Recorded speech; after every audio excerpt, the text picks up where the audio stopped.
యువరాజ్యం అప్పటి నుంచి ఉన్నటువంటి నాయకుడిని పెట్టాను నేను దీనికి. సెర్చ్ కమిటీ కంటే ఒక అర్థం ఉంది దాంట్లో. మామూలుగా ఇప్పుడు ఉన్న నాయకులే కదా, ఇప్పుడు వాళ్ళని ఏమని సెర్చ్ చేస్తాడు నాకు అర్థం కాలేదు. ఓ జిల్లాలో లేకపోతే రోజు ఏమని సెర్చ్ చేస్తాడు ఒకవేళ ఉంటే అసలు నిజంగా ముందు వాళ్ళకి అవకాశం వస్తుందా లేదా అనేది. ఇప్పుడు బాలినేని లాంటి వాళ్ళు 2014 నుంచి జనసేనలో ఉండి భుజాన్ని మోసిన వాళ్ళు కాదు కదా, మరి 24 నుంచి కదా మొన్న 14 నుంచి లేరు. నేను అనేది సెర్చ్ కమిటీ అనేటటువంటి కాన్సెప్ట్ కొంత అంటే నేనే చేస్తున్నానని చెప్పడం. భవిష్యత్తులో కమిటీలు ఎట్లాగో ప్రిపేర్ అయ్యి ఉంటారు. ఈ సెర్చ్ కమిటీల పేరుతో వీళ్ళు ఏదైనా 10 పేర్లు ఇస్తే 2 పేర్లు వేస్తారు.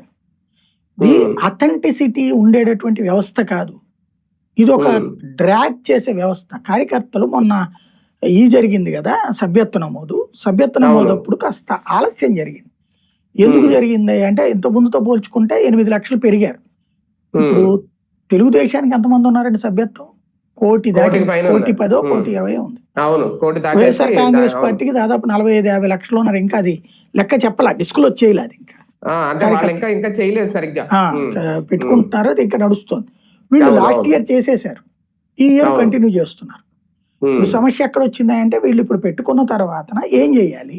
బేసిక్ గా వాళ్ళకేమైంది, సభ్యత్వ నమోదు పెట్టుకునేటటువంటి సందర్భంలో క్రిందటిసారి అంత సీరియస్ గా చేయలే చాలా మంది. ఇమీడియట్ గా అడుగుతున్నప్పుడు ఒక నిరాశ కనబడిచారు. ఏముందన్నా సార్ అట్లాగే ఉంటాడు కదా, అట్లాగే అంటాడు కదా అన్నటువంటి ఒక అసంతృప్తి ఎందుకు వచ్చిందంటే, ఈ మధ్యలో ఉండే సారథులు ఏం చెప్తారంటే డైరెక్ట్ గా పవన్ కళ్యాణ్ తో మీ వైఖరి వల్ల అని చెప్పకుండా నాదెళ్ల మనోహర్ వల్ల జరుగుతుంది సార్ అని చెప్తారు వీళ్ళు.